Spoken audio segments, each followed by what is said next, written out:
सभी पूर्ण रूप से स्वस्थ होंगे और जो भी आपको ऑनलाइन के माध्यम से पढ़ाया जा रहा है उसे आप बहुत अच्छे तरीके से पढ़ रहे होंगे और समझ रहे होंगे। तो बच्चों, आज मैं आपके विषय अध्यापक स्नेहलता श्रीवास्तव कक्षा 7 के बच्चों को हिंदी व्याकरण में पाठ 2 संधि में गुण संधि का दूसरा नियम पढ़ाने जा रही हूँ, जिसे आप ध्यानपूर्वक पढ़ेंगे। आपने पाठ 2 संधि का पहला भाग पढ़ा, फिर दूसरा भाग पढ़ा। पहले भाग में आपने दीर्घ संधि के बारे में पढ़ा, संधि के बारे में पढ़ा और दीर्घ संधि के बारे में पढ़ा। दूसरे वीडियो में दूसरे भाग में आपने गुण संधि के बारे में पढ़ा। आइए आज हम आपको गुण संधि का दूसरा नियम बताने जा रहे हैं। गुण संधि का पहला नियम आपने पढ़ा, जब छोटा आ या बड़ा आ के साथ छोटी ई या बड़ी ई हम जोड़ते हैं तो वहां पे ए हो जाता है। जैसे देव धन इंद्र देवेंद्र, राम धन ईश्वर रामेश्वर, महाधन इंद्र महेंद्र और रमाधन ईश रमेश। तो आ और ई जब हम आपस में जोड़ते हैं तो ए हो जाता है। ये तो नियम नंबर 1 था। अब हम आपको नियम नंबर 2 पढ़ाने जा रहे हैं। नियम नंबर 2 में बच्चों हम पढ़ाएंगे आपको, जब हम छोटा आ या बड़ा आ, छोटा आ या बड़ा आ के साथ जब हम छोटा ऊ या बड़ा ऊ जोड़ते हैं तो क्या हो जाता है? ओ। क्या हो जाता है? ओ। ये नियम नंबर 2 है गुण संधि का। आइए हम इसके कुछ उदाहरण आपको बताते हैं। जैसे परम धन, जैसे पर धन उपकार, पर धन उपकार। तो यहाँ पे हो जाएगा, जब हम दोनों शब्दों को आपस में जोड़ेंगे तो संधि बन जाएगी परोपकार, परोपकार। अब इसमें कौन सा नियम लग रहा है? पर, रा के साथ आसमाई पड़ रहा है, रा के साथ आसमाई पड़ रहा है और दूसरे शब्द में ऊ दिखाई पड़ रहा है, ऊ स्वर दिखाई पड़ रहा है। तो यहाँ पे लिखा है, जब आ छोटा या बड़ा के साथ जब छोटा ऊ या बड़ा ऊ जोड़ते हैं तो ओ हो जाता है। तो यहाँ पे जब हम आ और ऊ को जोड़ेंगे तो क्या हो जाएगा? ओ हो जाएगा। तो देखिए यहाँ पे पर और ऊ, तो हम रा में जब हम ऊ यानी आ में ऊ जोड़ देंगे तो रा में ओ की मात्रा हो जाएगी और ये ऊ हट जाएगा। तो यहाँ हो जाएगा परोपकार। दूसरा है जल धन ऊर्मी, जल धन ऊर्मी, जल धन ऊर्मी, जल धन ऊर्मी। अब यहाँ पे नया शब्द बन जाएगा जलोर्मी, जलोर्मी, जलोर्मी। अब यहाँ पे हम कौन सा नियम लगा रहे हैं? ला, ला के साथ छोटा आ जुड़ रहा है और यहाँ पे दूसरे शब्द में बड़ा ऊ है, बड़ा ऊ। जब आ और बड़ा ऊ जुड़ा तो हो गया ओ। तो यहाँ पे देखिए ये बड़ा ऊ हट जाएगा और यहाँ पे ला में ओ की मात्रा लग जाएगी। अब हम दूसरा उदाहरण आपको बताते हैं। महाधन उत्सव, महाधन उत्सव। अब इसका शब्द बन जाएगा महोत्सव, महोत्सव, महोत्सव।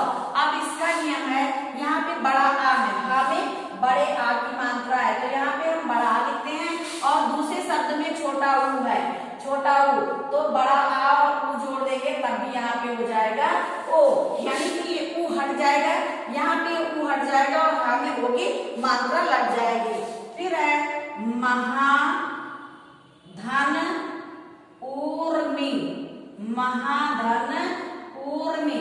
यहाँ पे नया शब्द बन जाएगा महोर्मी, महोर्मी, महोर्मी। अब यहाँ पे बड़ा आ है, बड़ा आ है और बड़ा आ में बड़ा ऊ जुड़ा तो क्या हो गया? ओ। तो ये तो हो गया कि जब हम छोटा आ या बड़ा आ में छोटा ऊ या बड़ा ऊ जोड़ेंगे तो ओ हो जाएगा। ये गुण संधि का दूसरा नियम है। आइए हम गुण संधि का तीसरा नियम आपको बताते हैं।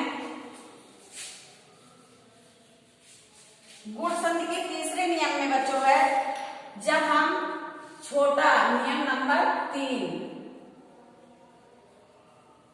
नियम नंबर 3, जब हम छोटा आ या बड़ा आ में, जब हम छोटा आ या बड़ा आ में री जोड़ेंगे, री, तो दोनों के स्थान पर क्या हो जाएगा? आई।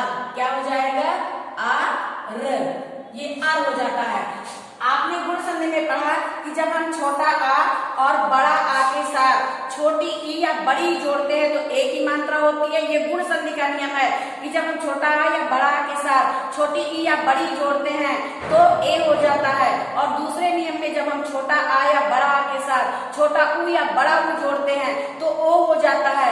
तीसरा नियम, जब हम छोटा आ या बड़ा आ के साथ री जोड़ते हैं तो आर हो जाता है। जैसे देव, देव धन ऋष, देव धन ऋषि, ऋषि। तो यहां हो जाएगा देवर्षि। क्या हो जाएगा? देवर्षि, देवर्षि। अब यहाँ पे जैसे आ है, ये देव, देव वा के साथ आ सुनाई पड़ रहा है। अब वा में हम री जोड़ देते हैं, वा में जब हम री जोड़ देते हैं तो दे वर्षि। आप बोलिए दे वर, अर आ रहा है, सुनाई पड़ रहा है अर, तो यहाँ पे हो जाएगा अर। ये जो री की मात्रा लगी है ये ऊपर, ये अर हो जाता है। इसका दूसरा हम उदाहरण आपको देते हैं। महाधन ऋषि, महाधन ऋषि। तो यहाँ हो जाएगा महर्षि, महर्षि, महर्षि। अब यहाँ पे कौन सा नियम है? बड़ा आ, यहाँ पे है बड़ा आ और बड़ा आ के साथ हमने री जोड़ दी तो क्या हो गया? अर। यानी जब आप महर्षि बोलेंगे तो अर की मात्रा वो मतलब अर सुनाई पड़ेगा। तो इस प्रकार इस बहुत से उदाहरण होते हैं, हम आपको दो ही उदाहरण समझा रहे हैं। इसके बाद हम आपको बताएंगे वृद्धि संधि। ये तो आपने पढ़ा गुण संधि के तीनों नियम। अब हम तीसरे नंबर पे आपको बताएंगे वृद्धि संधि। वृद्धि संधि, वृद्धि संधि में नियम नंबर 1, वृद्धि संधि का नियम नंबर 1 है, जब छोटा आ या बड़ा आ के साथ ए या ऐ आता है तो दोनों के स्थान पर ऐ हो जाता है। यानी छोटा आ या बड़ा आ में, छोटा आ या बड़ा आ में हम ए या ऐ, ए या ऐ जोड़ते हैं तो यहाँ पे क्या हो जाता है? ऐ हो जाता है। क्या हो जाता है? ऐ हो जाता है। इसका उदाहरण हम आपको बताते हैं। जैसे तत्र धन एव, तो यहाँ हो जाएगा तत्रैव। क्या हो गया? तत्रैव। अब इसमें तत्र आ क्या सुनाई पड़ रहा है? आ, और आ के साथ हमने ए जोड़ा तो यहाँ पे देखिए त्र में ऐ की मात्रा हो गई तो यहाँ पे हो जाएगा ऐ, यानी तत्र, और ये ऐ हट जाएगा, इस जगह ऐ की मात्रा हो जाएगी तत्रैव। फिर इसके बाद है परम धन ऐश्वर्य, परम धन ऐश्वर्य, परम धन ऐश्वर्य हो जाएगा परमैश्वर्य, परमैश्वर्य, परमैश्वर्य। यहाँ पे माँ के साथ आ सुनाई पड़ रहा है आ, और यहाँ पे दूसरे शब्द में ऐ लिखा हुआ है ऐ, तो दोनों को मिलाकर यहाँ क्या हो जाएगा? ऐ। ये तो नियम वृद्धि संधि का नियम नंबर 1 है। ये हम आपको दो ही उदाहरण यहाँ पे बोर्ड पे समझा रहे हैं। पीडीएफ में हम और कई उदाहरण देंगे जिन्हें आप लिखेंगे और समझेंगे। अब इसका वृद्धि संधि का नियम नंबर 2 हम आपको बताएंगे। नियम नंबर 2, अब वृद्धि संधि के नियम नंबर 2 में है, जब आ या बड़ा आ यानी छोटा आ या बड़ा आ के साथ हम ओ या ओ या आओ जोड़ते हैं तो दोनों के स्थान पर क्या हो जाता है? आओ। दोनों के स्थान पर क्या हो जाता है? आओ हो जाता है। आइए इसका उदाहरण हम आपको बताते हैं। जल, जल धन औषधि, जल धन औषधि, तो यहाँ हो जाएगा जलौषधि। क्या हो जाएगा? जलौषधि, जलौषधि। अब यहाँ पे कौन सा नियम लग रहा है? ला, ला के साथ आ सुराई पढ़ रहा है, आ। ला के साथ कौन सा स्वर है, आ है। और यहाँ पे दूसरे शब्द में ओ है। जब हम आ में ओ जोड़ेंगे तो यहाँ पे क्या हो जाएगा, आओ। क्या हो जाएगा, आओ। अब आप देख रहे होंगे यहाँ पे ला है, ला में कोई मात्रा नहीं है, और यहाँ पे ओ है, लेकिन जब हम आ में ओ की मात्रा जोड़ देते हैं तो यहाँ पे ला में औ की मात्रा हो जाती है। इस प्रकार जल घन औषध हो जाता है जल औषध। इसका दूसरा नियम है महाधन औषध। महाधन औषध, यहां हो जाएगा महाधन औषध, तो यहां हो जाएगा महौषध। अब यहाँ पे कौन सा नियम है, बड़ा आ।